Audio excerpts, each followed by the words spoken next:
जब बच्चे दूसरे जेंडर की तरह बिहेव करने लगते हैं। फॉर एग्जांपल, जब लड़कियां लड़कों की तरह बिहेव करने लगती हैं, छोटे बच्चे, और छोटे बॉयज जब हैं वो गर्ल्स की तरह जब बिहेव करने लगते हैं। ऐसे कई सारे इंस्टेंसेस हम देखते हैं, आम घरों में देखते हैं, जहाँ पर लड़कियां बिहेव करती हैं थोड़ा मैस्कुलिन, जहाँ पर वो जाऊंगा, खाऊंगा, ये करूंगा, ऐसे जाऊंगा, मैंने ऐसे कर दिया, मैं ऐसे पहनूंगा, मैं तो नहीं मानूंगा।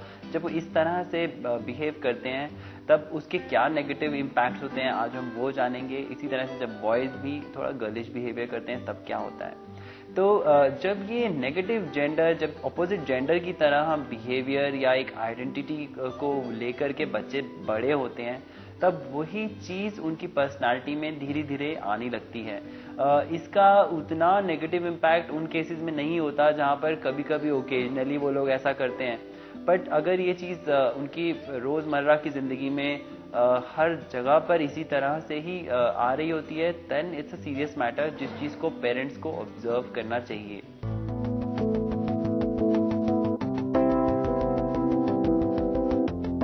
अक्सर माँ बाप अपने बच्चे पर ज्यादा लाड प्यार जताने के चक्कर में बेटी को बेटे और बेटे को बेटी की तरह ट्रीट करना शुरू कर देते हैं।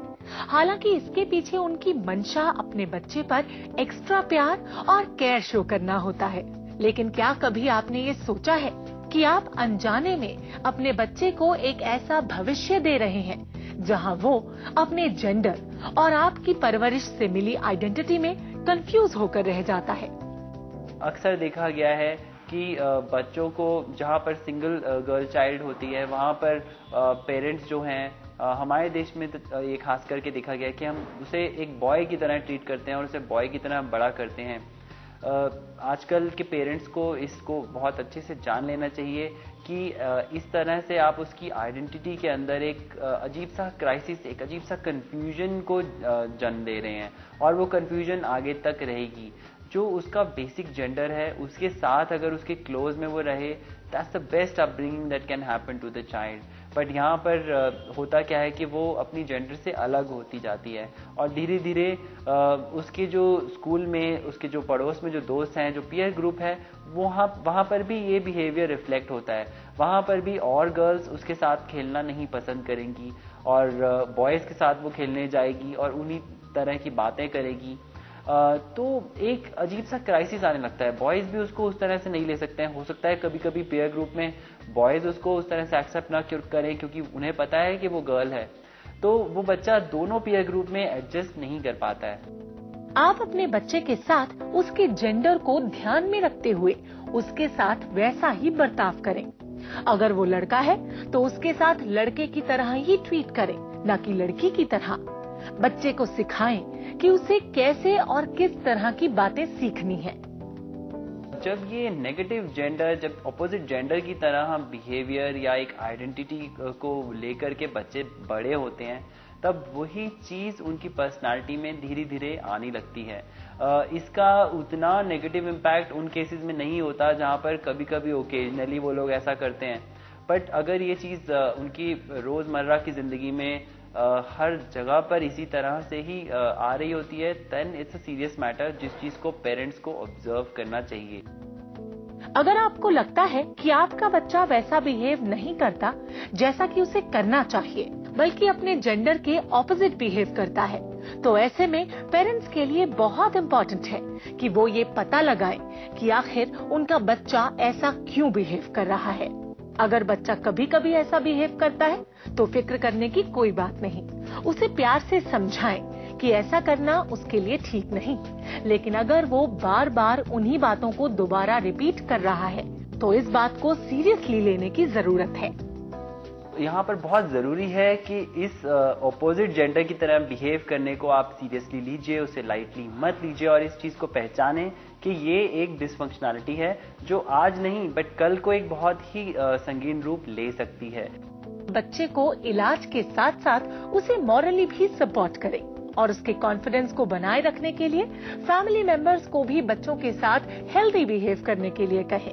इसके अलावा भी बहुत सारी बातें हैं जिनका आप ख्याल रख सकते हैं।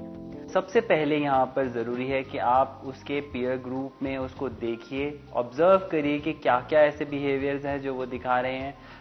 उनसे बातें करने की कोशिश करिए, रीजंस ढूंढने की कोशिश करिए कि उन्हें कैसा लगता है। उन्हें एकदम से झटकिए मत, डांटिए मत, जोर से मत कहिए कि क्या कर रहे हो, बट उनके रीजंस, उनके वर्ल्ड को समझने की कोशिश करिए कि उनको कैसा महसूस होता है, क्या वो चाहते हैं, कैसा वो फील कर रहे हैं, उनके मन की बातें क्या हैं। वो तभी होगा जब आप उनके साथ खेल खेल में ही पार्टिसिपेट करेंगे और उनसे जानने की कोशिश करेंगे। जब आपको ये सारे इनपुट्स मिल जाएं, उसके बाद आप एक डिसीजन लीजिए कि क्या आप उन्हें किसी अच्छे साइकोलॉजिस्ट के पास ले जाना चाहते हैं या आप खुद इस चीज़ को डील करना चाहते हैं। अगर आप खुद डील करना चाहते हैं तब रिकमेंड हम यही करेंगे कि आप किसी साइकोलॉजिस्ट के पास जाने के बाद जो जो वेज एंड मेथड्स वो बताएं, उन चीज़ों को आप अपने घर में उस बच्चे के साथ ऑब्जर्व करिए। तो इनमें कई सारी चीज़ें हैं जो आपको देखनी होंगी। हल्के रूप में आपको उन बच्चों के साथ होते हुए उन्हें फ्यूचर दिखाना है, जहाँ पे आप उन्हें बताएंगे कि अगर हम ऐसे खेलेंगे तो हम फिर बॉयज़ के साथ कैसे खेलेंगे, अगर हम गर्ल की तरह बिहेव करेंगे तो हम गर्ल्स के साथ खेल पाएंगे। तो जो भी उनकी जो रियलिटी है उनको एक्सेप्ट करते हुए आप उनको एक फ्यूचर दिखाएं और उसके बाद आप उन्हें एक स्टेज पर लाएं जहाँ पर उन्हें आप क्वेश्चंस दें कि अगर ऐसा होगा तब तुम क्या करोगे। तो वो क्वेश्चन से वो जानने की कोशिश करेंगे और तब वो खुद अपनी बात को एक्सेप्ट करेंगे, हाँ ये तो गलत है या ऐसे नहीं होना चाहिए। और बारबीज या डॉल्स के साथ खेलना या बॉयज़ की तरह बिहेव करना, बॉयज़ डॉल की तरह, अगर तो ये डिसफंक्शनलिटी नहीं है तो इतना ज़्यादा भी आपको इसके ऊपर नहीं फोकस करना है। नहीं तो अब पता चला कि आपने कुछ चीज़ को बार बार हाईलाइट करते हुए आपने खुद ही उसको रीइंफोर्स कर दिया, यानी कि आपने खुद ही उस चीज़ को उसके मन में डाल दिया। तो पहले आप अपना फुल होमवर्क करिए, जानने की कोशिश करिए कि कितनी डिसफंक्शनलिटी है, कितना एक्सट्रीम बिहेवियर है। तो ना इसे लाइटली लीजिए, ना ही छोटी सी चीज को एग्जैजरेट करिए। ध्यान रखें कि इस हालत में बच्चे से या बच्चे के बारे में किसी और से कोई भी ऐसा डिस्कशन न करें जिसका उस बच्चे पर गलत असर पड़ सकता है।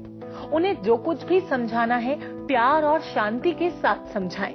गलती से भी उनके साथ गुस्से और सख्ती से पेश न आए। किसी भी तरह से आपको बच्चे को क्रिटिसाइज भी नहीं करना है, मजाक के तौर पे ही नहीं करना है। और ये भी नहीं करना है कि अगर घर में बाकी मेंबर्स जैसे दादा दादी हो गए या और कोई चाचा चाची हो गए वो कोई बच्चे का मजाक उड़ाएं, किसी भी तरह से बच्चे को ये नहीं फील होना चाहिए कि वो उसका मजाक उड़ाया जा रहा है या उसे लो नहीं फील कराएं आप, बल्कि उसे सपोर्ट करते हुए, उसे अपनाते हुए, एक्सेप्ट करते हुए आगे बढ़ें। और बाकी मेंबर्स को भी आपको अच्छे रूप से समझाना है कि ये एक प्रोसेस है और इसमें आपका सपोर्ट चाहिए। और उन्हें पूरा जब आप लॉजिक एक्सप्लेन करेंगे तब वो बाकी मेंबर्स भी आपकी मदद जरूर करेंगे। बेटा हो या बेटी, उसे उसी रूप में परवरिश दे जैसा वो है, तभी उसकी सही पर्सनालिटी डेवलप होगी और वो एक बेहतर इंसान बन पाएगा। बच्चों का आपको एक बहुत अच्छा दोस्त बनना है, एक फ्रेंड बनना है, तभी आप उनको गाइड कर सकेंगे सही रास्ते पे। और उन्हें दोस्त बनते हुए, खेलते हुए उनके साथ हंसते मजाक करते हुए आपने अपना मैसेज देना है। वो मैसेज डायरेक्टली बच्चों तक नहीं जाना चाहिए। हमें लगता है कि बच्चे बिल्कुल समझदार नहीं होते हैं, जबकि ऐसा नहीं है। वो आपकी हर बात को कैच करते हैं, हर चीज़ को ऑब्जर्व करते हैं। तो पहले अगर आप उनके दोस्त बनेंगे और तब उनके मन में आपके लिए विश्वास जगेगा और आपकी बातों को वो समझ पाएंगे। एंड उसके बाद आप जब अपना मैसेज क्रिएटिवली खेल खेल में जोक फॉर्म में देंगे तब बच्चे भी उस मैसेज को ले पाएंगे। उन मैसेजेस का रिवॉर्ड, फ्यूचर रिवॉर्ड जब आप बच्चों को बताएंगे तब भी बच्चे उस चीज़ को अपना पाएंगे और आगे उस पर धीरे धीरे बढ़ पाएंगे। और जब बच्चे उन चीज़ों के ऊपर काम करें, चाहे वो छोटा सा ही एक कोई अचीवमेंट था, उसको भी आप अप्रिशिएट करें। तो अगर अपने जेंडर के हिसाब से वो कुछ खेलें या अपने जेंडर के हिसाब से कुछ बातें करें, तब आप उन्हें एक्नॉलेज करें कि ये कितना अच्छा हुआ और उससे क्या फ़ायदा हुआ। रियलिस्टिक सेंस में जो आपको फ़ायदा होता है या बच्चे को फ़ायदा होता है उसे दिखाएं, ऑब्जर्व कराएं कि हाँ देखो तुमने ये बिहेवियर किया, उससे ये फ़ायदा हुआ और हमें कितना अच्छा लग रहा है। तब बच्चा मोटिवेटेड फील करेगा और आपके साथ सही रास्ते पे चलने के लिए तैयार हो जाएगा।